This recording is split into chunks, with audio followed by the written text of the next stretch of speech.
أشهد أن لا إله إلا الله.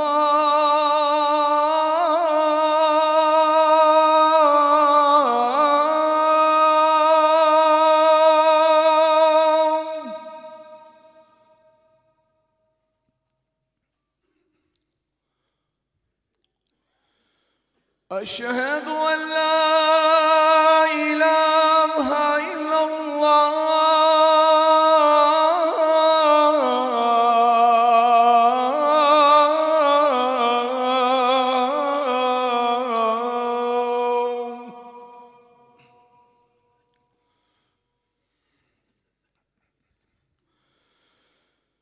أشهد أن محمدًا رسول الله.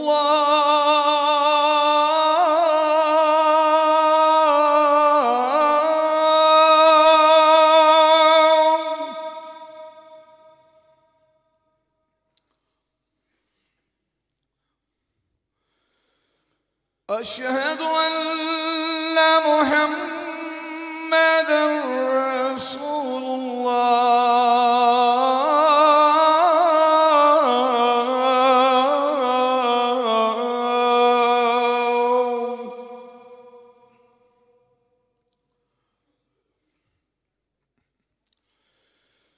حي على الصلاة.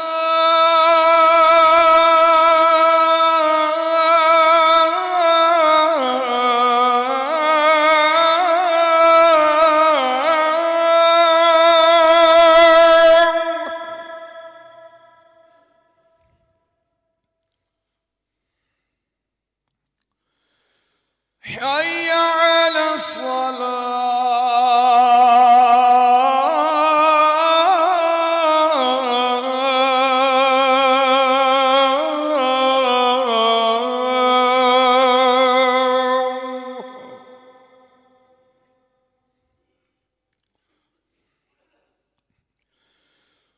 حي على الفلاح.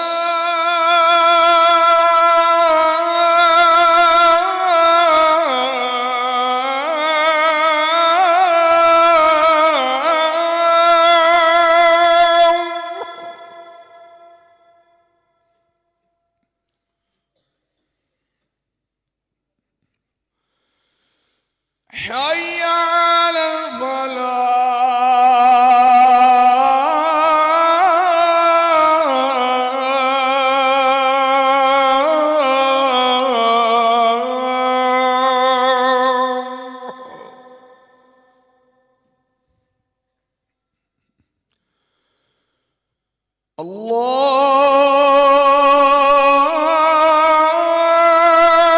الله أكبر. الله أكبر.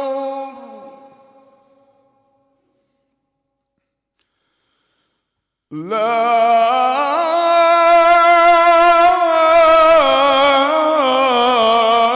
إله إلا الله.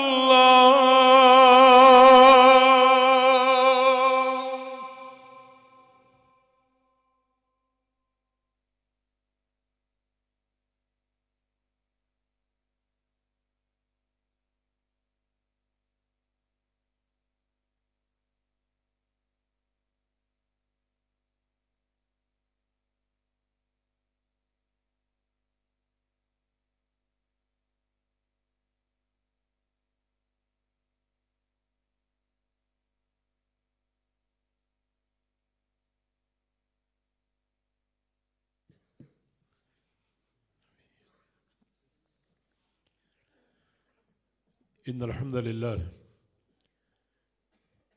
نحمده ونستعينه ونستغفره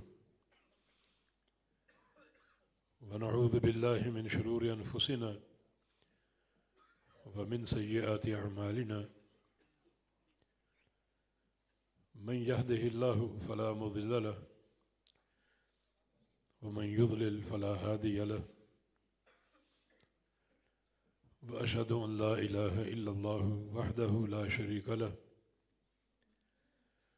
وأشهد أن محمدًا عبده ورسوله. يا أيها الذين آمنوا اتقوا الله حق تقاته ولا تموتن إلا وأنتم مسلمون يا أيها الناس اتقوا ربكم الذي خلقكم من نفس واحدة وخلق منها زوجها وبث منهما رجالا كثيرا ونساء واتقوا الله الذي تساءلون به والأرحام إن الله كان عليكم رقيبا يا أيها الذين آمنوا اتقوا الله وقولوا قولا سديدا يصلح لكم أعمالكم ويغفر لكم ذنوبكم ومن يطع الله ورسوله فقد فاز فوزا عظيما أما بعد فإن أصدق الكلام كلام الله وأحسن الهدي هدي محمد صلى الله تعالى عليه وسلم وشر الأمور محدثاتها وكل محدثة بدعة وكل بدعة ضلالة وكل ضلالة في النار من يطع الله ورسوله فقد رشد واهتدى ومن يعص الله ورسوله فقد ضل وغوى اللهم صل على محمد وعلى آل محمد كما صليت على إبراهيم وعلى آل إبراهيم إنك حميد مجيد اللهم بارك على محمد وعلى آل محمد كما باركت على إبراهيم وعلى آل إبراهيم إنك حميد مجيد سبحانك لا علم لنا إلا ما علمتنا إنك أنت العليم الحكيم رب اشرح لي صدري ويسر لي أمري واحلل عقدة من لساني يفقه قولي أعوذ بالله من الشيطان الرجيم من همزه ونفخه ونفثه بسم الله الرحمن الرحيم يا أيها الذين آمنوا اتقوا الله ولتنظر نفس ما قدمت لغد واتقوا الله إن الله خبير بما تعملون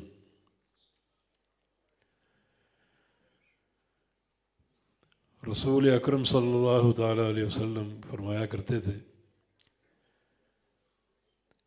لو انکم تعلمون ما اعلم لضحکتم قلیلا ولبکیتم کثیرا جو کچھ میں جانتا ہوں اگر تم جان لو تو تم ہنسنا بند کر دو اور مستقل رونے بیٹھ جاؤ وما ضاجعتم نساءکم علی فرشکم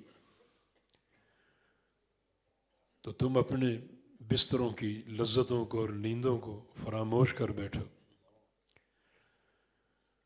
ولا خرجتم من الصعودات تجأرون الی اللہ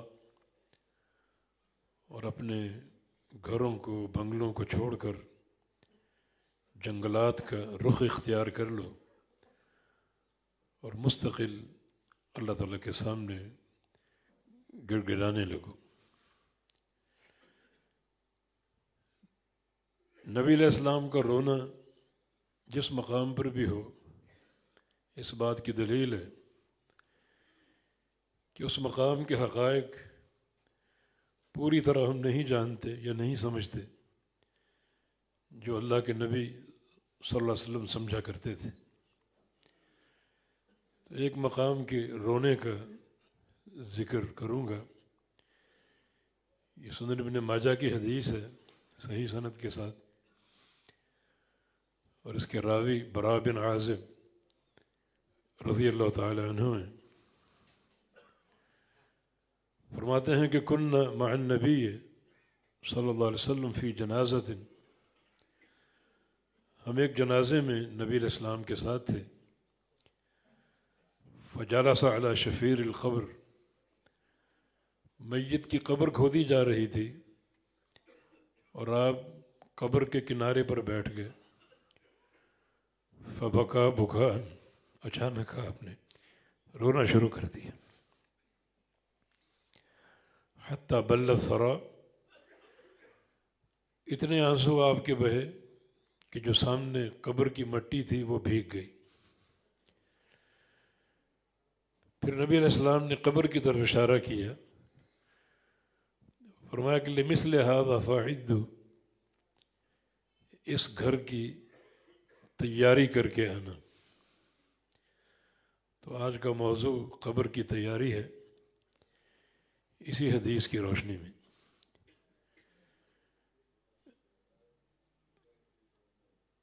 اس کی اہمیت اس لیے بھی ہے، ایک اور حدیث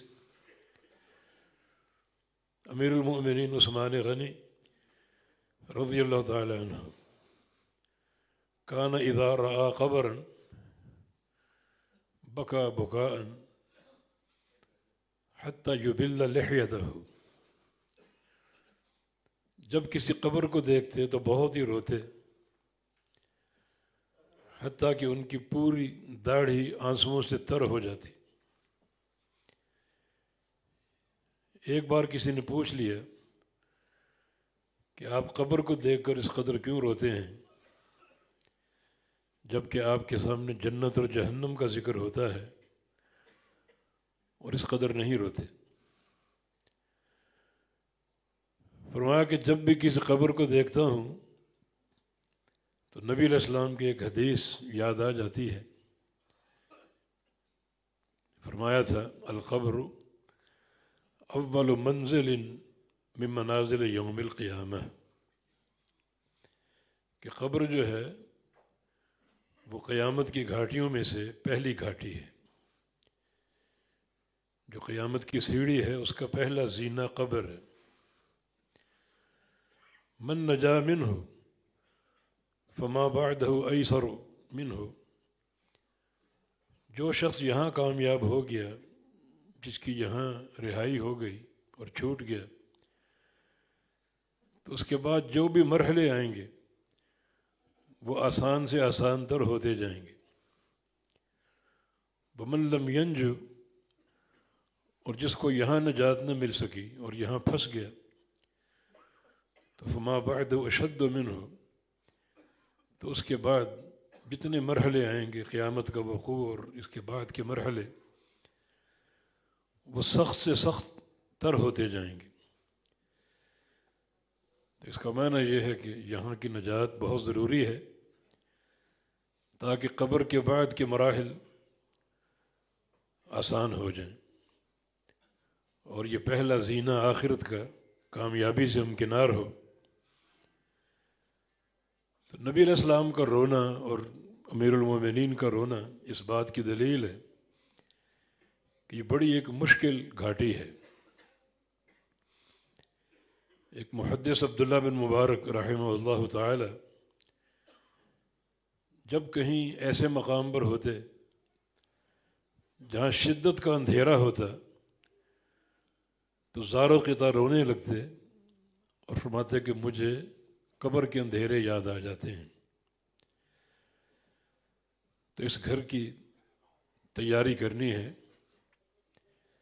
پہلے یہ ادراک ہونا چاہیے کہ قبر کے عذاب کی کیا صورتیں اور کیا کیفیتیں ہیں. جب ایک شخص قبر میں ناکام ہو جاتا ہے تو فوراً اوپر سے آواز آتی ہے، ندا آتی ہے اللہ تعالیٰ کی طرف سے، ان قد کذب عبدی فافرشوا له من النار والبسوه من النار وافتحوا له بابا من النار. یہ بندہ بڑا سیاہ کار تھا، بد عقیدہ تھا، اسے جہنم کا لباس مہیا کر دو، وہ پہنا دو، اور جہنم کی آگ کا بستر تیار کر کے اس کے نیچے ڈال دو، اور جہنم سے ایک دروازہ اس کی قبر میں کھول دو تاکہ اس کی ہوائیں اور اس کی حرارت اس کو جھلساتی رہے. ایک اور حدیث میں رسول اللہ صلی اللہ علیہ وسلم کا فرمان ہے القبر اما روضۃ من ریاض الجنہ وحفرۃ من حفر النار، قبر یا تو جنت کا باغیچہ ہوتی ہے اور یا جہنم کا گڑھا ہوتی ہے۔ مزید ایک عذاب یہ بھی ہے کہ تعرض علیہ 99 تنینا تلدغہ وتلحسہ، کہ قبر میں روزانہ 99 سانپ چھوڑے جائیں گے جو اس کو ڈسیں گے اور اس کے چھوٹے سے وجود کو زہر سے بھریں گے، جن کا ایک قطرہ اگر زمین پہ ٹپکا دیا جائے تو زمین پر موجود ساری معیشت کڑوی اور زہریلی ہو جائے، اور آئندہ قیامت تک کے لیے وہ زمین فصل اگانے کی قوت سے محروم ہو جائے۔ یہ ایک قطرے کا نتیجہ ہے، اور جس کے وجود کو 99 سانپ ڈسیں گے، کیا اس کی تکلیف اور اذیت کا عالم ہوگا۔ ایک اور حدیث میں رسول اللہ صلی اللہ علیہ وسلم کا فرمان ہے کہ فرشتے کے ہاتھ میں ایک مطرقہ، ایک ہتھوڑا ہوگا جس سے وہ قبر والے کو مارے گا۔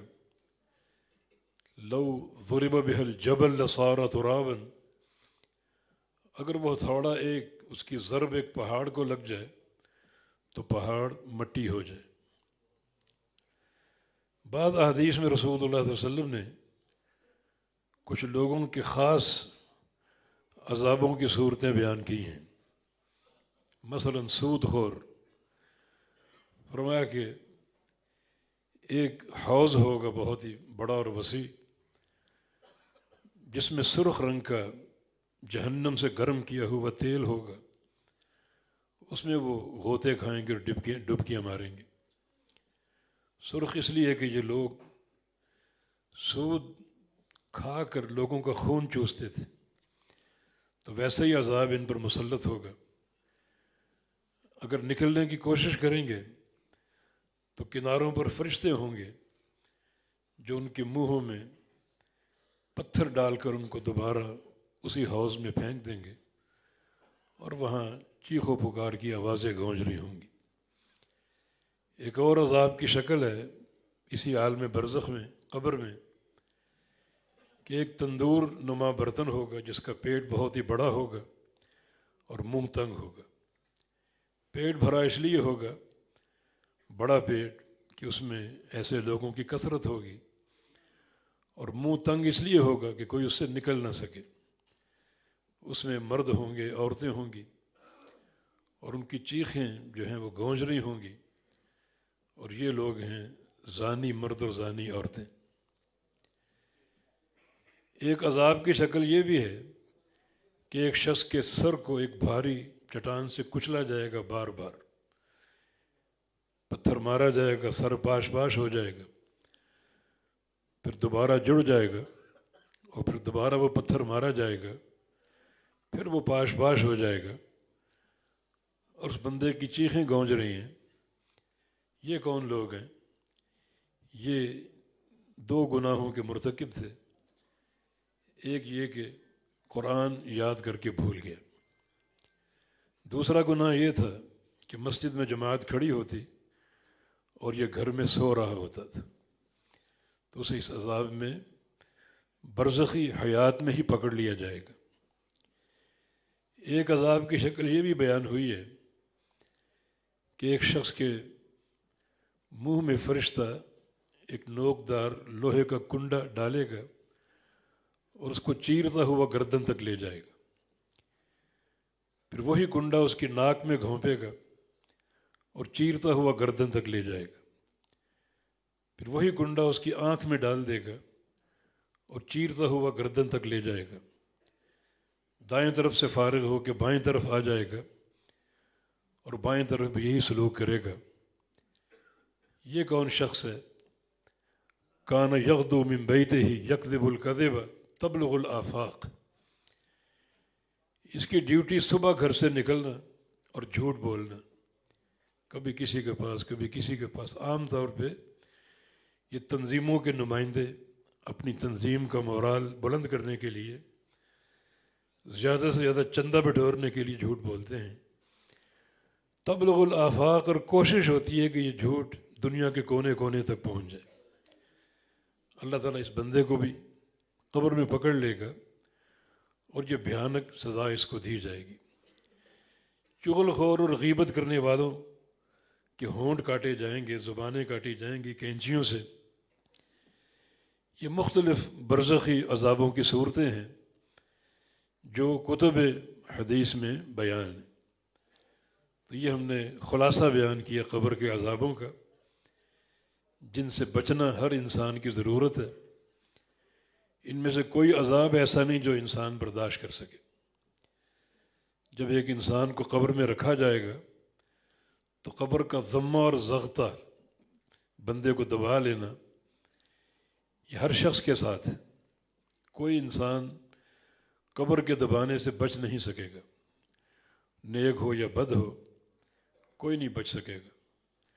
ہاں اگر نیک ہے تو اس کی زندگی میں جو کچھ کوتاہیاں ہوئیں اسے یہاں قبر کے ضغطے کے ذریعے سزا دی جائے گی، اور پھر وہی ضغطہ اس کے تمام کوتاہیوں کا کفارہ بن جائے گا، اور اس کی زندگی پھر مستقل راحت اور آرام میں آ جائے گی۔ نبی علیہ السلام نے سعد بن معاذ کو دفن کیا رضی اللہ عنہ، اور اس کی قبر پر کھڑے ہو کر طویل دعا کی تھی، مغفرت کی، بخشش کی۔ بعد میں صحابہ نے پوچھا یا رسول اللہ صلی اللہ علیہ وسلم، اس قدر طویل دعا آپ نے کیوں کی سعد بن معاذ کی قبر پہ؟ فرمایا کہ لما وضع فی قبرہ ثم ضمتن، جب سعد کو قبر میں رکھا گیا تو یہ دبا لیے گئے اور قبر ان پر تنگ ہو گئی۔ بعض حدیث کے الفاظ ہیں کہ حتی اختلفت اضلاعہ، ان کی پسلیاں ایک دوسرے میں داخل ہو گئیں۔ پھر میں نے دعا کی ثم فرج عنہ، اور پھر ان کی قبر کشادہ کر دی گئی تھی۔ حالانکہ سعد بن معاذ تقوی اور زہد کے پہاڑ تھے، اور نبی علیہ السلام کے ان صحابہ میں شامل تھے جن صحابہ کے لیے بہت زیادہ بشارتیں، خوشخبریاں ہیں۔ آپ نے فرمایا تھا کہ حاضر عبد صالح تحرک له العرش وفتحت له ابواب السماء وشہد له 70,000 من الملائکہ، اس نیک بندے کی وفات پر اللہ تعالیٰ کا عرش ہل گیا، آسمانوں کے سارے دروازے کھول دیے گئے رحمت کے نزول کے لیے، اور 70,000 فرشتوں نے ان کے جنازے میں شرکت کی تھی۔ انتہائی ان صحابہ میں یہ داخل ہیں جن کی عظمت کے بے شمار نقوش ہیں۔ صرف 4 سالہ اللہ کے پیارے پیغمبر کی صحبت میسر آئی تھی، اور 4 سالوں میں عقیدے کے اعتبار سے، عمل کے اعتبار سے ایسا استحکام آ گیا کہ ان کی وفات پہ اللہ کا عرش ہل گیا۔ سعد بن معاذ کی والدہ اپنے بیٹے کی جدائی پر بہت ہی روتی رہیں، اور ان کے آنسو تھم نہیں رہے تھے۔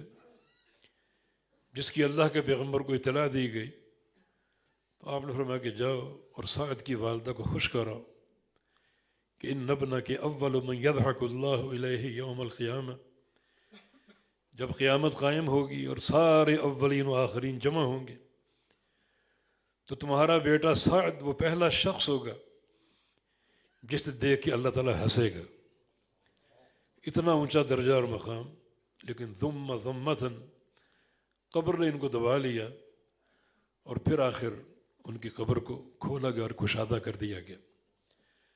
پیارے پیغمبر محمد مصطفیٰ علیہ السلام نے ایک بچے کا جنازہ پڑھ کے اس کو دفن کیا، اور دفن کرنے کے بعد فرمایا کہ لو افلت من ضمت القبر احد لافلت هذا الصبی، اگر قبر کے ضغطے اور دباؤ سے کوئی بچ سکتا ہوتا تو یہ بچہ بچ جاتا، مگر اس بچے کو بھی قبر نے دبا لیا ہے۔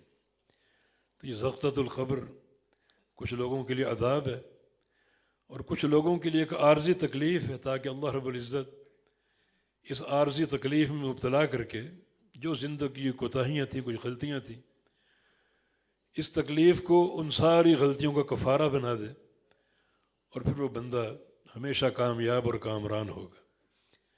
یہ قبر کا ضغطہ ہے جو ہر بندے کو حاصل ہوگا، جس کا تقاضا یہ ہے کہ ہم کم سے کم غلطیوں کا ارتکاب کریں، کم سے کم گناہوں کا ارتکاب کریں، اور ہمیشہ ایسے اعمال پر توجہ دیں جو اللہ اور اس کے رسول کی اطاعت میں شمار ہوتے ہیں اور جو تقوی کی حدود میں آتے ہیں۔ اب تیاری کے لیے کچھ اصول ہیں، کچھ ضوابط ہیں۔ سب سے پہلا ضابطہ جو ہے وہ اعمال صالحہ۔ نبی علیہ السلام کی حدیث ہے، اذا ادخل احدکم فی قبرہ، جب کوئی بندہ قبر میں داخل کیا جاتا ہے تو یؤتی الیہ، تو اللہ کا عذاب اس پر حملہ آور ہوتا ہے، اللہ تعالیٰ کا عذاب فوراً اس پر حملہ آور ہوتا ہے، کوئی بھی بندہ ہو۔ ان اتی من قبل وجہہ دفعتہ قراءۃ القرآن، اگر وہ عذاب اس کے چہرے کی طرف آتا ہے تو اس کی جو تلاوت ہے قرآن کی، جو قرآن کی تلاوت کرتا تھا، اللہ کا ذکر کرتا تھا، وہ سامنے آ جائے گا اور اس کا دفاع کرے گا۔ اس کا قرآن پڑھنا اس کا دفاع کرے گا۔ وَإِنْ أُوتِيَ مِنْ قِبَلِ رِجْلَيْهِ، اور اگر وہ عذاب پلٹ کر اس کی ٹانگوں کی طرف آتا ہے تو دَفَعَهُ مَشْيُهُ إِلَى الْمَسَاجِدِ، تو اس کا مسجد کی طرف چل کے جانا سامنے آ جائے گا اور اس کا دفاع کرے گا، آگے بڑھنے نہیں دے گا۔ اور بعض احادیث میں مسجد کی طرف جانے کی بجائے یہ الفاظ بھی ہیں کہ دفعہ قیامہ باللیل، اس کا رات کو تہجد کا اہتمام کرنا اور اپنے قدموں پر کھڑے ہو کر تہجد ادا کرنا، یہ سامنے آ جائے گا اور اس کا دفاع کرے گا۔ وَإِذَا أُوتِيَ مِنْ قِبَلِ يَدَيْهِ، اور اگر اللہ کا عذاب اس کے ہاتھوں کی طرف سے آتا ہے، اس کے ہاتھوں پر حملہ کرنے کے لیے، تو دفعت الصدقہ، تو صدقہ سامنے آ جائے گا اور اس کا دفاع کرے گا اور اس کو آگے بڑھنے نہیں دے گا۔ ایک اور حدیث میں رسول اللہ صلی اللہ علیہ وسلم کا فرمان ہے کہ کانت الصلاۃ عند رأسہ، کہ نماز مستقل اس کے سر کے پاس کھڑی رہے گی اس بندے کو بچانے کے لیے، اور جو عذاب کے تھپیڑے ہیں ان کو دفع کرنے کے لیے۔ والصیام عن یمینہ، روزہ مستقل اس کے دائیں طرف کھڑا ہو جائے گا اس بندے کی حفاظت کے لیے۔ اور وہ صدقۃ عن شمالہ، اور صدقہ اور زکوٰۃ اس کے بائیں طرف کھڑی ہو جائے گی۔ گویا یہ اعمال صالح اس کو چاروں طرف سے گھیر لیں گے۔ اس وقت وہ عذاب کہے گا لو وجدت خللا لکنت صاحبہ، اگر میں نے ذرا بھی کوئی شگاف پا لیا اس بندے کے لیے، اس بندے تک پہنچنے کے لیے، تو اس شگاف سے داخل ہو کر اس بندے پر حملہ کروں گا، لیکن کوئی شگاف ملتا ہی نہیں ہے۔ کسی طرف نماز ہے، کسی طرف صدقہ ہے، کسی طرف قیام اللیل ہے، اور کسی طرف مسجد کی طرف چل کے جانا ہے، تو چاروں طرف سے ان اعمال نے بندے کو ڈھانپا ہوا ہے، کوئی شگاف نظر نہیں آتا۔ اگر کوئی شگاف نظر آ جائے تو اس سوراخ سے میں حملہ کر دوں اور بندے میں داخل ہو جاؤں، لیکن کوئی شگاف اور کوئی سوراخ باقی نہیں بچ رہا۔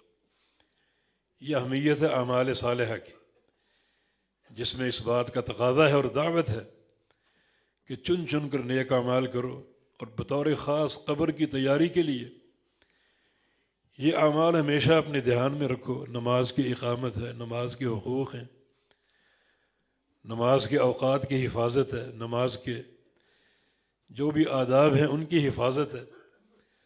صدقہ اور زکوٰۃ میں پوری ایک امانت داری کا پہلو ہونا چاہیے۔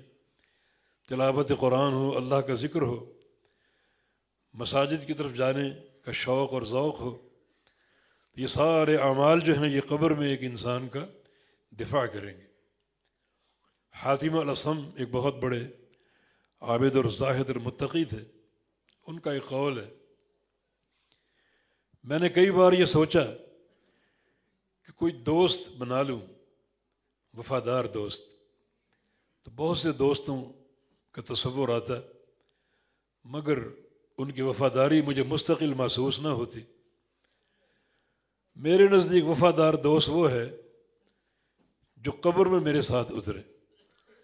دنیا کی زندگی میں دوست ساتھ ہوتے ہیں، احباب رشتہ دار ساتھ ہوتے ہیں، مگر جو ہی یہ سانس ٹوٹتی ہے اور قبر کی تنہائیوں کا بندہ شکار ہوتا ہے تو سارے کے سارے چھوڑ دیتے ہیں۔ جیسا کہ نبی علیہ السلام کی حدیث ہے، اس کے مطابق بہت سوچا اور غور کیا، بالآخر ایک دوست میرے سامنے آ گیا۔ اس دوست کو میں نے دوستی کے لیے منتخب کر لیا۔ فاخترت العمل الصالح صاحبا لی، نیک اعمال، نیکیاں، انہیں میں نے پسند کر لیا دوستی کے لیے۔ یہ ایک ایسا دوست ہے جو قبر میں ساتھ اترے گا۔ چنانچہ حدیثیں آپ نے سن لیں کہ کس طرح اعمال صالحہ اپنی اس دوستی کو نبھائیں گی اور کس طرح اس بندے کا دفاع کریں گی اور کس طرح اللہ کے عذاب کو ٹالیں گی اور اس بندے کی قبر کو محفوظ بنائیں گی۔ رسول اللہ صلی اللہ علیہ وسلم کی حدیث ہے، یتبع المیت ثلاث، جب جنازہ قبرستان کی طرف جا رہا ہوتا ہے تو تین چیزیں پیچھے چل رہی ہوتی ہیں، اہلہ و مالہ و عملہ، ایک اس کا اہل، رشتہ دار، دوست، احباب، دوسرا اس کا مال، مال بھی پیچھے چل رہا ہوتا ہے، جس کے دو معنی ہیں۔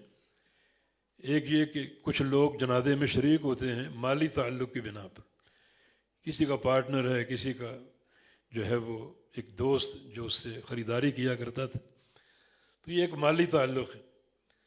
اس کا دوسرا معنی یہ ہے کہ جاہلیت میں ایک دستور تھا، جب کوئی بڑا سردار فوت ہوتا تو اس کے مال مویشی، اس کے اونٹ، اس کی گائے بکریاں، یہ سارے ریوڑ بھی ساتھ لوگ چلایا کرتے تھے تاکہ دنیا کو معلوم ہو کہ بہت بڑا تاجر تھا اور بہت بڑا مالدار اور سرمایہ دار تھا۔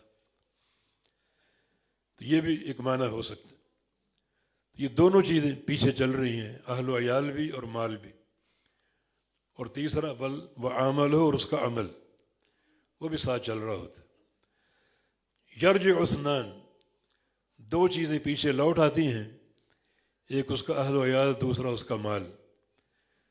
نہ کوئی رشتہ دار ساتھ اترتا ہے، جتنی بھی دنیا میں دوستی اور محبت ہو، کوئی ساتھ نہیں اترتا اور بندہ مستقل تنہائیوں کا شکار ہو جاتا ہے۔ ہجوم دوستاں میں جو رہتا تھا ہمیشہ، وہی شخص قبر میں تنہا جا رہا ہے۔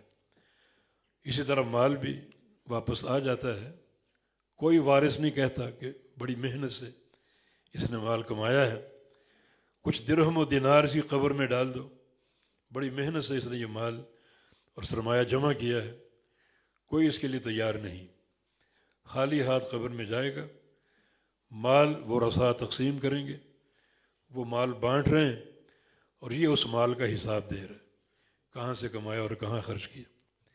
اور تیسرا عمل صالح ہے، عمل صالح ساتھ اترے گا، جس پر احادیث آپ نے سن لی، اور کس طرح عمل صالح جو ہے بندے کے تحفظ کا ذریعہ بنے گا۔ اور ایک اور حدیث میں رسول اللہ صلی اللہ علیہ وسلم کا فرمان ہے کہ جب بندہ اپنی آنکھیں کھولے گا، اسے اپنے سامنے ایک چہرہ بڑا خوبصورت دکھائی دے گا، پوچھے گا من انت، تم کون ہو؟ جواب دے گا انا عملک الصالح، میں تمہارا نیک عمل ہوں۔ اللہ تعالیٰ نے تمہارے اعمال صالحہ کو، نمازوں کو، روزوں کو، تمہارے ذکر اللہ کو اور تمہارے صدقات وغیرہ کو ایک خوبصورت چہرہ دے دیا ہے، تاکہ یہ چہرہ تمہاری قبر کی تنہائیاں دور کرتا رہے اور قبر کی وحشتیں دور کرتا رہے، ہیبتیں دور کرتا رہے، اور یہ چہرہ اسی طرح قیامت تک تمہارے ساتھ رہے گا اور تمہاری انسیت کا سبب بنے گا۔ یہ بھی ایک عمل صالح کا تحفہ اور بہار ہے کہ قبر میں اللہ تعالیٰ اسے ایک مجسم انسان کی شکل دے گا، خوبصورت چہرہ ہوگا، جسے دیکھ کر وہ مطمئن ہوگا، مسرور ہوگا، اس کی انسیت کا ایک سامان پیدا ہوگا۔ نماز کی ایک الگ سے فضیلت ہے، نمازی کے لیے قبر میں جب وہ دفن کیا جائے گا ایک منظر پیش کیا جائے گا، یہ منظر نمازی کے لیے ہے، لگے گا کہ سورج ڈوبنے والا، غروب ہونے والا ہے، غروب آفتاب کا منظر وہ دیکھ رہا ہوگا تو ایک دم اٹھنے کی کوشش کرے گا کہ میری نماز کا وقت جا رہا ہے، عصر کی نماز میں نے ادا نہیں کی اور سورج ڈوبنے والا ہے، چھوڑو میں نماز پڑھ لوں۔ تو یہ اس کے لیے ایک انتہائی بشارت کا پہلو۔ فرشتے کہیں گے کہ اب تو ایک دلہن کی طرح سو جا، اب کوئی عمل نہیں ہے، تو کامیاب اور کامران ہو چکا، اور تیرے لیے بخشش کی جو ہے وہ راہیں کھول دی گئیں، تو جنتی ہے، اب عمل نہیں، اب نعمتیں ہیں، اللہ تعالیٰ کی رحمتیں ہیں، اللہ تعالیٰ کی محبتیں ہیں، عمل تو نے کر لیا، اس کا صلہ تم نے پا لیا۔ لیکن جو نماز سے محبت نہیں رکھتا، بے نماز ہے، وہ اس قسم کی سعادت سے بالکل محروم ہے۔ تو ان ساری احادیث کا خلاصہ یہ ہے کہ قبر کی تیاری کے لیے ایک اعمال صالح کا ذخیرہ ہونا چاہیے جو یہاں کام آئے۔ بہت یہ وحشت بھرا ٹھکانہ ہے، ظلمتیں ہیں، تاریکیاں ہیں، موذی قسم کے جانور ہیں جو اس کے عذاب کا سبب بنیں گی، اور پھر آگ کا گڑھا مستقل موجود ہے، اور یہ عذاب کوئی لمحہ دو لمحہ یا گھڑی دو گھڑی کے لیے نہیں، سال دو سال یا صدیاں دو صدیوں کے لیے نہیں۔ وَمِن وَرَائِهِمْ بَرْزَخٌ إِلَى يَوْمِ يُبْعَثُونَ، جو برزخ کا جہان ہے یہ قیامت تک قائم رہے گا۔ جس کے لیے قبر جنت ہے وہ قیامت تک جنت رہے گی، اور جس کے لیے قبر جہنم کا گڑھا ہے وہ قیامت تک جہنم کا گڑھا رہے گا، اور یہ کہ مستقل اس کا عذاب اس پر قائم رہے گا۔ ہاں جو بعد کے مراحل ہیں وہ اس سے بھی سخت ہوں گے، یعنی قبر میں جو عذاب ہے بڑا تکلیف دہ، لیکن جوں وقت آگے بڑھے گا اس کی اذیتوں میں، شدتوں میں اضافہ ہوتا جائے گا، اور قیامت کے وقوع کے بعد جو منزلیں ہیں وہ اس سے بھی شدید ہوں گی، اور آخر میں جہنم کی سختیاں اور جہنم کا عذاب انتہائی شدید، عذاب علیم، عذاب مہین، عذاب شدید اس کا منتظر ہوگا۔ تو اس لیے ان سارے مراحل میں آسانی کے لیے ضروری ہے کہ اس پہلے زینے میں کامیاب ہو جائیں۔ کامیابی کے لیے دوست اور بھائیوں اعمال صالحہ ہمارے سامنے موجود ہیں، اور پھر سب سے اہم مرحلہ کامیابی کے لیے کہ اللہ رب العزت نے قبر میں 3 سوال کرنے ہیں، ان سوالوں کے جواب آج تیار کرنے ضروری ہیں، اور یہ قبر میں کامیابی کا سب سے اہم مرحلہ ہے، ان سوالوں کا جواب۔ سب سے پہلے جی چاہتا ہے کہ شریعت کی وسعت اور اپنے رب کی رحمت کا ذکر کروں۔ یہ اس نے پیپر بنایا ہے قبر کے لیے، اس کو آؤٹ کر دیا ہے، یہ اس کی رحمت کا ثبوت ہے۔ اگر وہ نہ آؤٹ کرتا کہ جب قبر میں جاؤ گے تو سوال نامہ تمہارے سامنے آئے گا، کون تیاری کر پاتا اور کیسی تیاری کر پاتا؟ مگر پیپر آؤٹ ہے اور سب کے سامنے موجود ہے کہ آسانی سے پڑھ لو اور آج تیاری کر لو۔ ان 3 سوالوں کی تیاری کرو، جواب تیار کر لو۔ اب وہ تیاری کیسی ہے اور جواب کون دے سکے گا، اسے سمجھنا ضروری ہے۔ لوگ سمجھتے ہیں کہ آسان باتیں ہیں اور اس کا جواب تو بچے بچے کو آتا ہے، لیکن نہیں بھائیو، یہ تینوں باتیں منہجی باتیں ہیں۔ جب تک ان تینوں مناہج کا صحیح ادراک نہ ہوگا اور صحیح معرفت نہ ہوگی، اس وقت تک ان کا جواب قبر میں سجائی نہیں دے گا۔ آج لاکھ بار اس کا جواب دیتے رہو، لیکن جب تک ان تینوں چیزوں کا گہرائی سے ذکر نہیں ہوگا اور پورے عقیدے کے ساتھ اور محکم یقین کے ساتھ ان کو نہیں مانو گے تو اللہ تعالیٰ قبر میں مت مار دے گا۔ بندہ کہے گا سوال تو آسان ہے، مجھے جواب کیوں نہیں آ رہا؟ جو بندہ کہے گا، جو جواب نہیں دے پائے گا، ہا لا ادری، یہ ہا کیا ہے؟ عربی لغت میں یہ کلمہ تعجب ہے، اظہار حیرت کرے گا، اظہار تعجب کرے گا کہ مجھے ان کا جواب کیوں نہیں آ رہا، ان کا جواب میری زبان پر جاری کیوں نہیں ہو رہا؟ سوال تو آسان ہے، جواب بھی آسان ہونے چاہیے، مگر وہ جواب کہاں ہیں؟ میرے دماغ سے کیوں غائب ہو گئے اور میری زبان پر کیوں جاری نہیں ہو رہے؟ اس لیے کہ یہ جواب تینوں ایک منہج کی بنیاد پر ہیں، ایک پورے صحیح فہم اور یقین کی بنیاد پر ہیں۔ اسی یقین اور فہم کے ساتھ آج تیاری کرنے کی ضرورت ہے۔ پہلا سوال، من ربو کا، تیرا رب کون ہے؟ عام شخص فوراً دنیا میں کہے گا ربی اللہ، میرا رب اللہ ہے، یقیناً کہے گا۔ دنیا میں کہنا آسان ہے، لیکن قبر میں کہنا اور قبر میں فرشتوں کو جواب دینا، اس کے پیچھے پوری ایک شریعت کی کچھ نکات ہیں جن کا فہم اور ادراک ضروری ہے۔ تیرا رب کون ہے؟ جس ذات کو رب ماننا ہے، یہ ربوبیت، اس ذات کے تعلق سے 3 چیزیں آپ کو معلوم ہونی چاہیے اور 3 چیزوں کا ادراک ہونا چاہیے، ورنہ ربوبیت کا معنی پورا نہیں ہوگا اور ربوبیت کے تقاضے پورے نہیں ہوں گے۔ رب ہونے کا معنی 3 چیزوں کا وہ مالک ہے۔ نمبر 1، وہ خالق ہے اور پیدا کرنے والا، اس کے سوا کوئی خالق نہیں ہے۔ اس عقیدے کی پوری معرفت ہو، پورے حصر اور تاکید کے ساتھ۔ حصر کا معنی یہ ہے کہ اللہ ہی خالق ہے، اس کے سوا کوئی خالق نہیں ہے۔ اور یہ بات ہم بار بار دہراتے ہیں کہ توحید کا عقیدہ جو ہے وہ پورا ہوتا ہے نفی اور اثبات کے ساتھ۔ یہاں اثبات یہ ہے کہ اللہ خالق ہے، اور نفی یہ کہ اس کے سوا کوئی خالق نہیں ہے۔ یہ 2 چیزیں مل کر حصر بنتی ہیں۔ حصر اس میں ہونا چاہیے کہ اللہ تعالیٰ ہی خالق ہے، اس کے سوا کوئی خالق نہیں ہے۔ ایک بندہ جب اللہ تعالیٰ کو خالق مان لیتا ہے، اس حصر اور تاکید کے ساتھ اللہ ہی خالق اور کوئی نہیں۔ لوگوں نے درگاہوں والے مقرر کر رکھے ہیں، فلاں جگہ سے شفا ملتی ہے اور فلاں جگہ سے روزی ملتی ہے۔ خلق اللہ کے پاس ہے، اللہ تعالیٰ خالق ہے، اس کے سوا کوئی خالق نہیں ہے۔ یہ عقیدہ ایسا ہے کہ اگر اس کو پورے یقین اور وثوق کے ساتھ اپنا لو تو اللہ تعالیٰ کی یہ خوشی اور محبت کی دلیل ہوگا۔ آپ جانتے ہیں کہ سید الاستغفار صحیح بخاری میں سارے استغفاروں کا سردار، کیونکہ دین اسلام میں سب سے بڑی اہمیت استغفار کی ہے کہ بندہ اللہ تعالیٰ کے روبرو استغفار کرتا رہے، اس کے حضور توبہ کرتا رہے، گناہوں سے معافی مانگتا رہے۔ للہ افرح بتوبۃ عبدہ، اللہ تعالیٰ سب سے زیادہ خوش اپنے بندے کی توبہ پر ہوتا ہے۔ اور نبی علیہ السلام کی ایک حدیث ہے کہ طوبیٰ لمن وجد فی صحیفۃ یوم القیامہ استغفار کثیر، یا طوبیٰ لمن وجد فی صحیفۃ یوم القیامہ استغفار کثیرا۔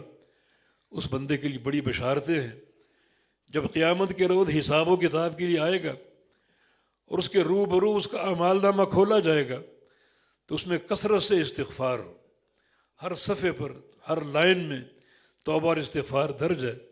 یہ بندہ کثرت سے استغفار کرنے والا تھا، تو یہ چیز اللہ تعالیٰ کو خوش کر دیتی ہے کہ بندہ استغفار کرتا ہے۔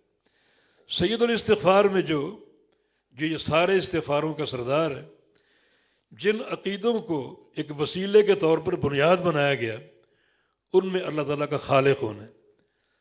اللہ تعالیٰ کا خالق، اللہم انت ربی خلقتنی، یا اللہ تو ہی میرا رب ہے اور کوئی نہیں، خلقتنی، تو نے مجھے پیدا کیا ہے۔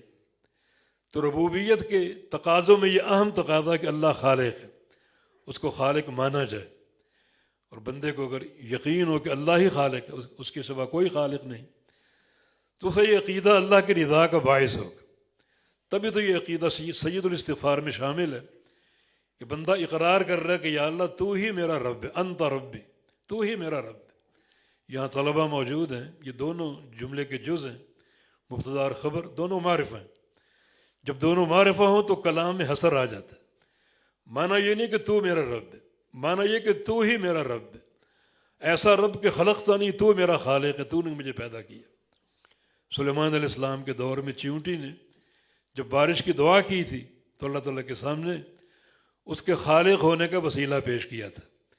جب دعا کے لیے نکلے، سارے لاؤ لشکر سمیت، پانی تک رسائی نہیں ہو رہی، نہ آسمان سے برس رہا ہے نہ زمین سے نکل رہا ہے، تو ایک جنگل میں نکلے دعا مانگنے کے لیے۔ جس مقام پر دعا کرنی تھی وہاں پہلے سے ایک چیونٹی موجود تھی، اور اس کی حیت قضائی یہ تھی کہ مستلقیۃ علی ظہرہا، اپنے پشت کے بل لیٹی ہوئی ہے، اور رافعۃ ببعض قوائمہا الی السماء، اور اپنی ٹانگیں آسمان کی طرف پھیلائے ہوئے ہے، اپنے ہاتھ آسمان کی طرف بڑھائے ہوئے ہے، اور دعا کیا ہے، اللہم انا خلق من خلقک، یا اللہ تو ہمارا خالق، ہم تیری مخلوق ہیں، تجھے تیرے خالق ہونے کا واسطہ، ہم تیری ہی مخلوق ہیں، تو کس کے پاس جائیں بارش کے لیے، کس کے در کو دستک دیں جو ہے وہ پانی طلب کرنے کے لیے، تو وہ خالق اور ہم تیری مخلوق ہے۔ ولیس بناخذ عن سقیاک، ہمیں پانی کی حاجت ہے، پانی عطا فرما دے۔ سلیمان علیہ السلام نے یہ دعا سن لی، لشکر سے کہا کہ ارجعوا، فوراً لوٹ چلو، لقد سقیتم بدعوت غیرکم، تم سے قبل ایک چونٹی دعا کر چکی اور اللہ نے قبول کر لی۔ ایسا نہ ہو کہ سیلاب آ جائے، راستے بند ہو جائیں اور پھر تکلیف ہو، فوراً لوٹو، بھاگو گھروں کی طرف، چونٹی دعا کر چکی اور اللہ نے قبول کر لی۔ یہ اللہ تعالیٰ کی طرف سے اجابت۔ چونٹی کا عقیدہ کیا، اس کا فہم تھا، اور کیا اس کے چھوٹے سے سر میں کوئی دماغ نامی چیز تھی کہ اسے معلوم تھا کہ میرا خالق اللہ ہے، اور اسے معلوم تھا کہ جب مجھے تکلیف پہنچے گی تو میں نے اپنا چہرہ اسی کی طرف کرنا ہے۔ وہ انسانوں سے افضل اور بہتر ہے کہ ان کو کوئی تکلیف پہنچے تو قبر والوں کی طرف جاتے ہیں اور اپنے چہرے جھکا جھکا کر، نیچے ہاتھوں کو پھیلا پھیلا کر دعائیں کرتے ہیں۔ چیونٹی ان سے بہتر ہے، بلکہ ہر مخلوق ان سے بہتر ہے، گٹر میں چلنے والے کیڑے ان سے بہتر ہیں، سور اور کتے ان سے بہتر ہیں۔ جس ذات کو دنیاوی اعتبار سے چاہے مال حاصل ہو، دولت ہو، عہدے ہوں بڑے بڑے، چاہے وہ ملک کے وزیر ہوں اور صدر اور بادشاہ ہوں، لیکن اگر توحید کا ادراک نہیں ہے تو یہ چھوٹے چھوٹے جانور ان سے بہتر ہیں، اور وہ ان سب سے بدتر اور گئے گزرے۔ چنانچہ چیونٹی نے اللہ کے دربار میں اللہ کے خالق ہونے کا واسطہ پیش کیا اور اللہ نے دعا قبول کر لی۔ تو ربوبیت میں دل کی گہرائیوں سے یہ بات بٹھا لو۔ اگر چاہتے ہو قبر کی تیاری کرنا کہ پہلا سوال، من رب کا، تیرا رب کون ہے؟ جس اللہ کو رب کہنا ہے اس اللہ کے بارے میں ربوبیت کے معنی تو پیدا کر لو اپنے ذہنوں میں، اپنے دلوں میں، کہ وہ خالق ہے، اس کے سوا کوئی خالق نہیں ہے۔ دوسری بات، وہ مالک ہے اور اس کے سوا کوئی مالک نہیں ہے۔ معنی یہ کہ اللہ تعالیٰ نے اس جہاں کو خلق کیا اور پیدا کر کے چھوڑ نہیں دیا کہ جاؤ میں نے پیدا کر دیا، میرا کام ختم ہو گیا اور اب تم جو چاہو کرتے پھرو۔ نہیں، اللہ نے پورے جہاں کا اختیار اپنے پاس رکھا ہے، ملکیت اپنے پاس رکھی ہے۔ غیر اللہ سارے جمع ہو جائیں، جن جن کو پکارا گیا یا پکارا جا رہا ہے یا پکارا جائے گا، ان سب کو جمع کر لو۔ ما یملکون من قطمیر، وہ ایک کھجور تو کیا، کھجور کی گٹھلی، بلکہ گٹھلی بھی کیا، گٹھلی کے اوپر جو ہلکا سا باریک سا لفافہ ہوتا ہے اس کے بھی مالک نہیں ہے۔ پوری کائنات کا مالک اللہ ہے۔ اور یہاں بھی یہ عقیدہ حسر کے ساتھ ہوگا کہ اللہ ہی مالک ہے، اس کے سوا کوئی مالک نہیں ہے۔ اور تیسری چیز یہ کہ جب اللہ تعالیٰ مالک ہے تو پورے جہاں کی تدبیر اللہ کے ہاتھ میں، تصرف اللہ کے ہاتھ میں۔ جو تبدیلی آتی اللہ کے امر سے آتی، کسی کا پیدا ہونا اللہ کے امر سے، کسی کا مرنا اللہ کے امر سے، کسی کا مالدار ہونا اللہ کے امر سے، اور کسی کا غریب ہونا اللہ کے امر سے۔ سارے تصرفات اللہ کے ہاتھ میں ہیں، کسی غیر اللہ کے ہاتھ میں کوئی تصرف نہیں ہے، ایک ذرے کے برابر بھی نہیں۔ نہ وہ ذرہ پیدا کر سکتے ہیں، نہ کسی ذرے کا ان کو اختیار ہے، اور نہ کسی ذرے کے ہلنے کا ان کو اختیار ہے۔ یہ اللہ کے اختیارات ہیں۔ ایک قطرہ پانی کا اللہ کے امر سے گرے گا، اور جو بھی تصرفات اللہ کے امر سے ہوں گی۔ جس ذات کو رب مانا ہے اس ذات کے بارے میں یہ تینوں چیزیں پورے یقین اور وثوق کے ساتھ اپنے دماغوں میں بٹھا لیجئے کہ ربی اللہ، میرا رب اللہ ہے۔ یہ جواب کب دے پاؤ گے؟ جب یہ سارے عقیدے آپ کا مستحضر ہوں کہ اللہ تعالیٰ ہی خالق ہے اور کوئی خالق نہیں ہے، اللہ تعالیٰ ہی مالک ہے اور کوئی مالک نہیں ہے، اللہ رب العزت ہی سارے تصرفات کا مالک ہے اور کسی کے پاس کوئی تصرف نہیں ہے، پورے یقین اور وثوق کے ساتھ۔ اب ایک بندہ اگر رب تو مانتا ہے اللہ تعالیٰ کو، مگر اس کی زبان پر نعرے کیا ہیں؟ فلاں مشکل کشا، اس نے رب نہیں مانا۔ فلاں حاجت روا، اس نے رب نہیں مانا۔ فلاں دربار سے روزی ملے گی، اس نے رب نہیں مانا۔ لاکھ وہ تسبیحیں پڑھ لی اللہ تعالیٰ کے رب ہونے کی، مگر اگر یہ باتیں اس کے ذہن میں داخل اور شامل ہیں، جب قبر میں جائے گا فرشتے پوچھیں گے، بظاہر سوال آسان ہے، جواب بھی آسان ہے، اللہ اس کی ایسی مت مارے گا کہ اس کے دماغ میں اس کا جواب آئے گا ہی نہیں، اور اس کی زبان پر وہ جواب جاری ہی نہیں ہوگا۔ فلاں مشکل کشا، فلاں حاجت روا، فلاں گنج بخش، فلاں داتا۔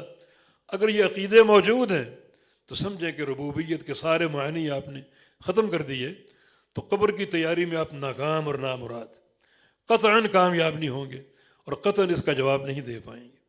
ربوبیت کے تعلق سے ایک یہ بھی نقطہ ذہن میں بٹھا لو کہ جس ذات کو رب مانا ہے اس ذات کو الہ بھی ماننا پڑے گا۔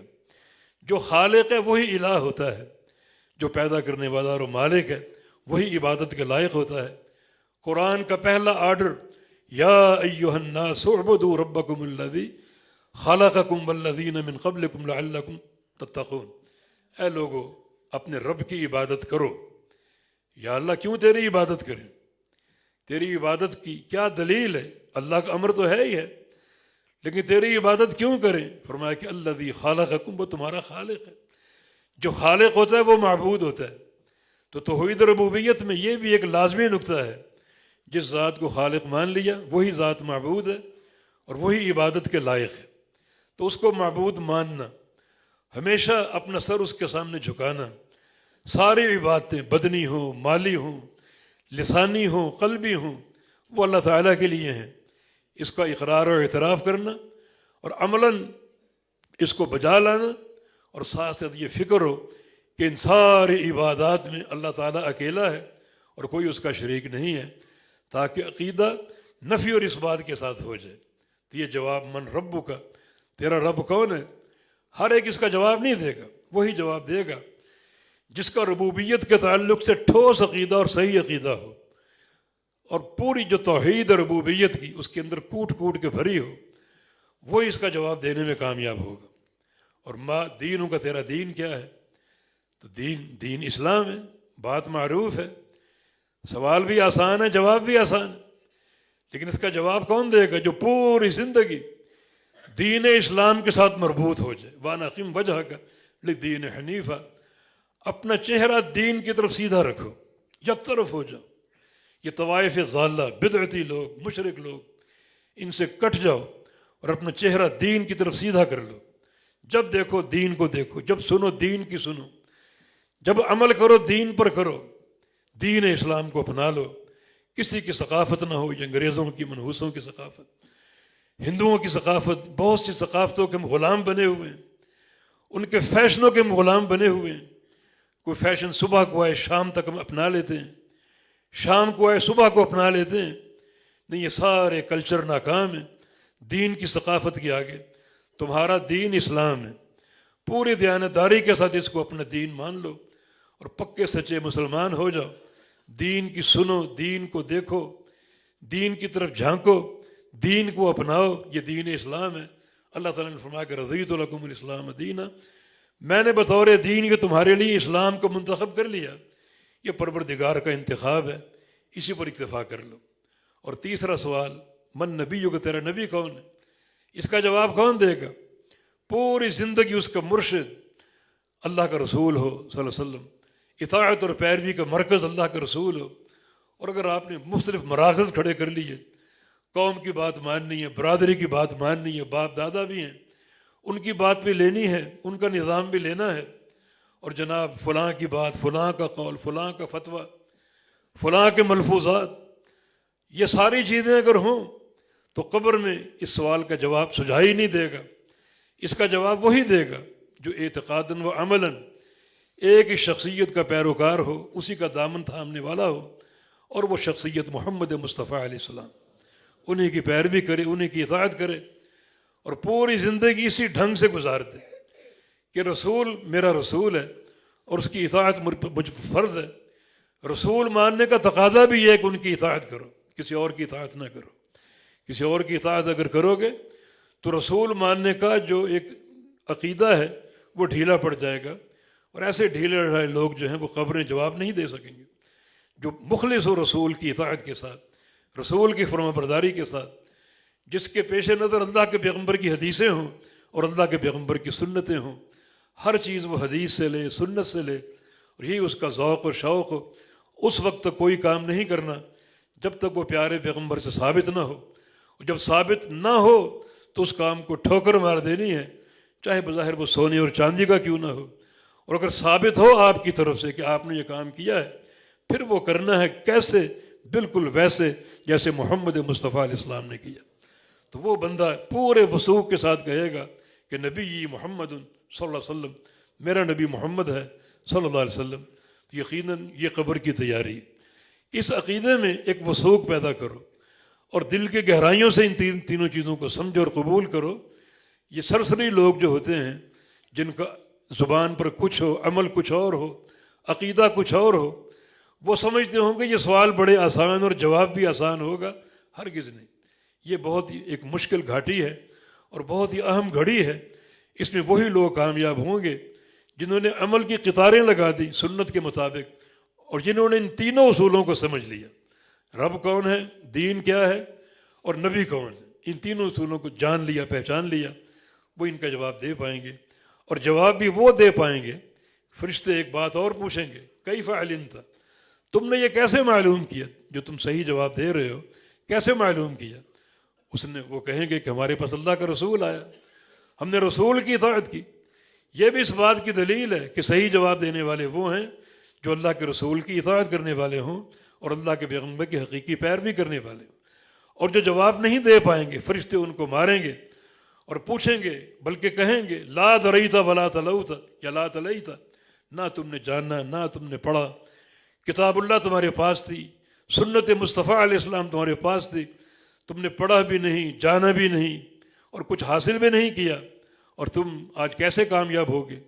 بلکہ وہ ایک بات کہیں گے، وہ کہیں گے کہ سمعت الناس یقولون قولا فقلت قولهم، میں کچھ نہیں جانتا، میں لوگوں کی باتیں سنتا تھا، جو بات لوگ کرتے میں بھی وہ کر دیتا، اب یہ لوگ تو یہاں بھانت بھانت کی بولیاں بولنے والے، میں ان کی باتیں سنتا اور جو بات وہ کرتے میں وہ بات کہہ دیتا۔ اصل چیز یہ دین تھوڑی ہے، نہ یہ دین کا ذوق ہے۔ دین کا ذوق ایک ہی ہے جو اللہ کے پیارے پیغمبر فرما گئے کہ ترکت فیکم امرین لن تضلوا ما تمسکتم بہما کتاب اللہ و سنتی، دنیا سے جا رہا ہوں تمہیں خالی ہاتھ چھوڑ کر نہیں، تمہاری جھولیاں بھر کر دو چیزوں کے ساتھ، وہ دو آرڈر ہیں، امر ہیں، جب تک ان دو چیزوں کو تھامے رہو گے کوئی دنیا کی طاقت تمہیں گمراہ نہ کر سکے گی۔ حق پر قائم رہو گے، ہدایت پر قائم رہو گے، وہ کتاب اللہ ہے، اللہ کی کتاب قرآن ایک ہاتھ میں، بس سنت ہی دوسرے ہاتھ میں میری سنت، ارشاد واضح ہے۔ اور ساتھ ساتھ آپ فرما گئے کہ ترکتکم علی البیضاء لیلھا ونہارھا سواء لا یزیغ عنھا الا ہالک، کہ میں تمہیں ایک روشن راستے پر چھوڑ کر جا رہا ہوں، اتنا روشن ہے کہ اس کی رات بھی دن کی طرح روشن اور واضح ہے۔ میرے اس دین میں، کتاب و سنت میں، کوئی اندھیرا نہیں، کوئی اغلاق نہیں، کوئی پیچیدگی نہیں، کوئی ابہام نہیں، روشنی ہی روشنی ہے۔ لقد جاءکم من اللہ نور، تمہارے پاس یہ دین منارہ نور بن کر آیا ہے، اور کوئی اس میں ابہام یا کوئی اس میں خفا نہیں ہے، باتیں بالکل واضح ہیں، دو ٹوک ہیں، اور ساتھ یہ حقیقت بھی ہے کہ انا نحن نزلنا الذکر وانا لہ لحافظون، یہ شریعت ہم نے اتاری، ہم اس کے محافظ ہیں۔ تو دین قیامت تک محفوظ ہے، دین روشن اور واضح ہے، اور دین ان دو صورتوں میں ہے، کتاب اللہ اور سنت رسول اللہ۔ ان کے ساتھ ناطہ جوڑ لو گے تو یقیناً جو پہلی سٹیج ہے قبر کی، اس میں تم کامیاب ہو سکتے ہو، اور یہاں کی کامیابی ہر مرحلے کی کامیابی۔ یہاں اگر چھوٹ گئے، فرشتوں کی مار سے بچ گئے، تو جو آگے مرحلے آئیں گے ان میں کامیاب ہی کامیاب، ان میں آسانیں ہی آسانیاں۔ شریعت کتنی مہربان ہے کہ ہمارے لیے اس تیاری کے لیے کچھ ایک وظیفہ مقرر کر دیا، وہ بار بار پڑھیں اور سوچ سمجھ کر پڑھیں۔ ہم کچھ طوطے نہیں کہ بس رٹے رٹائے جملے بولتے رہیں، چوری چوری کرتے رہیں، اور چوری سامنے ہے پتہ ہی نہیں چلتا یہ چوری ہے۔ تو یہ فہم ضروری ہے، کچھ باتوں کو تو جان لیجئے، پہچان لیجئے۔ یہ قبر کی تیاری کے تعلق سے نبی علیہ السلام نے ایک دعا، ایک وظیفہ بتایا، وہ قبر کی تیاری ہے۔ فرمایا کہ ذاق طعم الایمان من رضی باللہ ربا وبالاسلام دینا وبمحمد الرسول صلی اللہ علیہ وسلم، اس شخص نے ایمان کا ذائقہ چکھ لیا، ایمان کی حلاوت پا لی، جو تین چیزیں مانے اور راضی ہو جائے، اللہ کو رب مان کر راضی ہو جائے، اسلام کو دین مان کر راضی ہو جائے، اور محمد مصطفیٰ علیہ السلام کو اپنا نبی مان کر راضی ہو جائے۔ انہی تینوں اصولوں پر وظیفہ ہے۔ رسول اللہ صلی اللہ علیہ وسلم کی حدیث ہے، من قال رضیت باللہ ربا وبالاسلام دینا وبمحمد الرسول وجبت لہ الجنہ، جو شخص یہ کہے کہ میں راضی ہوں اللہ کو رب مان کر، راضی ہوں اسلام کو دین مان کر، اور راضی ہوں محمد مصطفیٰ علیہ السلام کا اپنا رسول مان کر راضی ہو جائے اور یہ دعا پڑھتا رہے، اس کے لیے جنت واجب ہو جائے گی۔ اور ایک اور حدیث میں رسول اللہ صلی اللہ علیہ وسلم کا فرمان ہے، من قال رضیت باللہ ربا وبالاسلام دینا وبمحمد الرسول، جو شخص یہ کہے کہ میں اللہ کو رب مان کر راضی ہوں، اسلام کو دین مان کر راضی ہوں، اور محمد مصطفیٰ علیہ السلام کو اپنا نبی مان کر راضی ہوں، فانا ضامن، میں ضمانت دیتا ہوں آج، میں وعدہ کرتا ہوں آج، بانی آخذ یدیہ یوم القیامہ، اس بندے کے ہاتھوں کو قیامت کے دن پکڑ لوں گا، حتی ادخلہ الجنہ، اس وقت تک پکڑے رکھوں گا جب تک اس کو جنت میں داخل نہ کر دوں۔ یہ ترغیب کیوں ہے؟ تاکہ یہ کلمات آپ پڑھتے رہیں۔ یہ تینوں چیزیں قبر کے سوال ہیں، رب تعالیٰ کو رب مان کر راضی ہونا، اسلام کو دین مان کر راضی ہونا، اور محمد مصطفیٰ علیہ السلام کو اپنا رسول مان کر راضی ہونا۔ بس راضی ہونے کا معنی پہچان لو، رسول مانا، اللہ کو رب مانا، اسلام کو دین مانا، اتنا کافی نہیں، بلکہ ان تینوں کو مان کر ان پر راضی ہو جائے، نہ اس سے آگے کچھ نہ پیچھے کچھ، بس میں راضی ہوں میرا رب اللہ ہے اور کچھ نہیں، میں راضی ہوں میرا دین اسلام اور کچھ نہیں، میں راضی ہوں میرا رسول محمد مصطفیٰ علیہ السلام ہے اور کچھ نہیں۔ یہ راضی ہونے میں بڑا ایک تاکیدی پہلو ہے، کچھ نہیں، نہ آگے نہ پیچھے، نہ دائیں نہ بائیں، میں ان تین باتوں پر راضی ہوں۔ اس فہم کو اپناؤ، اور جب بھی یہ کلمات پڑھو اس فہم کے ساتھ پڑھو، یہ قبر کی تیاری ہیں۔ نبی علیہ السلام اذان کے جواب میں یہ کلمات پڑھا کرتے تھے، صبح شام کے اذکار میں 3 بار یہ کلمات شامل ہیں، باقی جب چاہو پڑھنا چاہو پڑھ سکتے ہو، بار بار پڑھو، یہ اللہ کی رضا کی ایک علامت ہے اور ساتھ ساتھ قبر کی تیاری ہے۔ بالتوفیق بید اللہ تعالی۔ یا اللہ، جو پہلی گھاٹی ہے بڑی شدید اور بڑی سخت، ہم سب کو اس میں کامیاب فرما دے۔ الہ العالمین ہماری قبروں کو روشن فرما دینا۔ ہمارے بزرگ جو جا چکے یا اللہ ان کا معاملہ آسان فرما دے، ان کی قبروں کو منور فرما دے۔ یا اللہ کل ہم نے بھی اس مقام پر جانا ہے اور اس سے کوئی مفر نہیں ہے، تو ہمارے لیے بھی آسانی کا، محبت کا اور رحمت کا معاملہ فرما دینا۔ جو قبر کی تیاری اس کی آج ہمیں توفیق عطا فرما دے۔ اقول قولی ھذا واستغفر اللہ لی ولکم وآخر دعوانا ان الحمد للہ رب العالمین۔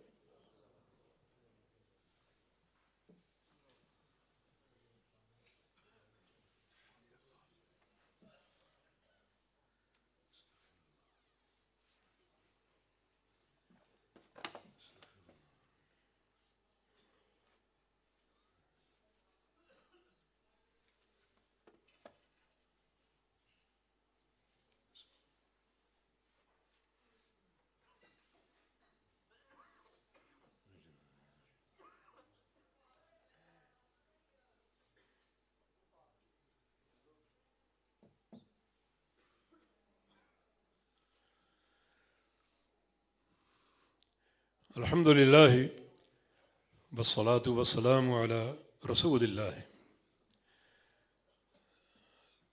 قبر کی تیاری، یہ بات بھی پورے وثوق سے ذہن میں رکھے کہ قبر میں سب نے جانا ہے اور کسی کو مفر نہیں۔ قرآن حکیم میں جو انسان کے مراحل ہیں، ہر بندہ نطفے سے پیدا ہوا، ہر بندہ ایک زندگی گزارے گا، ثم اماتہ فاقبرہ، ہر بندے کو موت آئے گی اور وہ قبر میں جائے گا، کوئی بندہ قبر سے مستثنیٰ نہیں۔ ایک چھوٹی سی فکر یہاں ایک غلط کچھ لوگ پیدا کرتے ہیں، اس کا ازالہ ضروری ہے۔ وہ اس لیے کہ ایک اسٹیج پر ہم نے ایک خطیب صاحب کو سنا، وہ جنت ضیاء پر برس رہے تھے اور آخری جملہ ان کا یہ تھا کہ اس کو تو قبر تک نصیب نہیں ہوئی۔ تو قرآن کیا کہہ رہا ہے؟ قبر ہر بندے کو نصیب ہوگی، تو وہ کیسے مستثنیٰ ہوگی؟ ایک خطیب کو اور میں نے سنا، یونس علیہ السلام کا قصہ بیان کر رہا تھا اور کہا کہ اگر یونس علیہ السلام اللہ کا ذکر نہ کرتے تو قیامت کے دن لوگ اپنی قبروں سے نکلتے اور یونس علیہ السلام مچھلی کے پیٹ سے نکلتے۔ دونوں باتیں عقیدے کے خلاف ہیں۔ ہر بندے نے مرنا ہے، ہر بندے کو قبر ملے گی۔ کوئی آگ میں جل کر مر جائے وہی اس کی قبر ہے، سمندر میں ڈوب جائے وہی اس کی قبر ہے، کسی بندے کو جانور کھا جائے اس کا پیٹ ہی اس کی قبر ہے۔ باقی نظام اللہ کے ہاتھ میں، لیکن قبر سب کو ملنی، کوئی اس سے مستثنیٰ نہیں ہے اور کوئی اس سے بچا ہوا نہیں، ہر شخص کو قبر ملے گی۔ ہم سمجھتے ہیں شاید قبر اس گڑھے کا نام جو ہم کھودتے ہیں، نہیں، قبر اس جگہ کا نام ہے جہاں بندہ مرنے کے بعد ہوگا، وہ آگ میں ہو، سمندر میں ہو، کسی جانور کے پیٹ میں ہو یا اس گڑھے کے اندر ہو، وہ اس کی قبر۔ تو قبر ہر بندے کو حاصل ہوگی، ہر بندے کو نصیب ہوگی، اور ہر بندہ اس میں داخل ہوگا۔ ضرورت اس کی تیاری کی ہے، یہ پہلا زینہ ہے۔ من مات فقط قامت قیامت ہو، جو بندہ مر جاتا ہے تو اس کی قیامت اسی وقت قائم ہو جاتی ہے۔ تو یہ قیامت صغریٰ جو بندے کی موت سے بپا ہوگی، اور قیامت کبریٰ جو بعد میں سور پھونکنے سے قائم ہوگی۔ تو قیامت صغریٰ بندے کی موت سے قائم ہو جاتی ہے۔ الموت کأس کل ناس شاربوہا والقبر باب کل ناس داخلوہا۔ موت ایک جام ہے، ہر بندے نے پینا ہے، اور قبر ایک دروازہ ہے، ہر بندے نے داخل ہونا ہے۔ کل نفس ذائقۃ الموت، ہر نفس نے موت کو چکھنا ہے۔ تو یہ ایک حقیقت ہے، اس کو قرآن نے یقین کا وَاعْبُدْ رَبَّكَ حَتَّىٰ يَأْتِيَكَ الْيَقِينُ، اپنے رب کی عبادت کر یقین آنے تک۔ یقین سے مراد موت ہے، کیونکہ یقینی ایک امر ہے۔ ہاں، قبر موت کے بارے میں ہم 3 حقیقتیں جانتے ہیں۔ ایک تو یہ کہ موت سب پر آئے گی، اچانک آئے گی، اور تیسرا یہ کہ حکم یہ ہے وَلَا تَمُوتُنَّ إِلَّا وَأَنْتُمْ مُسْلِمُونَ، جب تم پر موت آئے تم پوری تیاری کر چکے ہو اور حالت اسلام میں آئے۔ تو یہ تیاری ضروری ہے، یہ پہلا مرحلہ، اس میں کامیابی ضروری ہے۔ اللہ پاک مجھے اور آپ کو توفیق عطا فرما دے۔ بہت سے ساتھیوں نے دعا کی اپیل بھیجی ہے بیماروں کی شفا کے لیے۔ اللہ تعالیٰ سارے مریضوں کو، بھائیوں بہنوں کو جو بیمار ہیں، اللہ تعالیٰ سب کو صحت اور عافیت دے دے۔ اللہ تعالیٰ صحت کاملہ عاجلہ اور دائمہ عطا فرما دے۔ ان الحمد للہ نحمدہ ونستعینہ ونستغفرہ ونعوذ باللہ من شرور انفسنا وسیئات اعمالنا من یہدہ اللہ فلا مضل لہ ومن یضلل فلا ہادی لہ واشہد ان لا الہ الا اللہ وحدہ لا شریک لہ واشہد ان محمدا عبدہ ورسولہ۔ یا ایہا الذین آمنوا اتقوا اللہ حق تقاتہ ولا تموتن الا وانتم مسلمون۔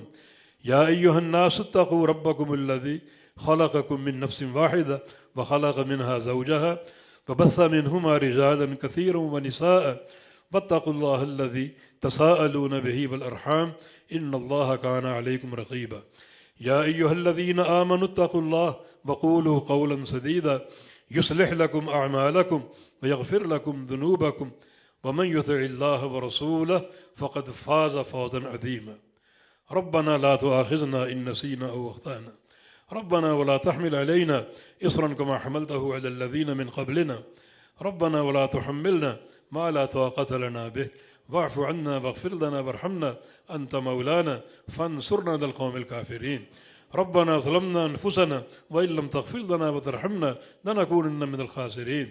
ربنا آتنا في الدنيا حسنة وفي الآخرة حسنة وقنا عذاب النار۔ ربنا ظلمنا أنفسنا ظلما كثيرا ولا يغفر الذنوب إلا أنت فاغفر لنا مغفرة من عندك وارحمنا إنك أنت الغفور الرحيم۔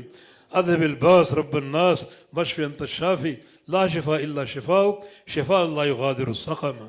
اللهم ارفع عنا وباء كورونا، اللهم ارفع عنا وباء كورونا وارفع عن سائر بلاد المسلمين۔ اللهم انصر الإسلام والمسلمين، اللهم انصر من نصر دين محمد صلى الله تعالى عليه وسلم واجعلنا منهم، واخذل من خذل دين محمد صلى الله تعالى عليه وسلم ولا تجعلنا منهم۔ رب اغفر وارحم وأنت خير الراحمين۔ اللهم اغفر للمسلمين والمسلمات والمؤمنين والمؤمنات الأحياء منهم والأموات إنك سميع قريب مجيب الدعوات۔ ربنا تقبل منا إنك أنت السميع العليم وتب علينا إنك أنت التواب الرحيم برحمتك يا أرحم الراحمين وصلى الله۔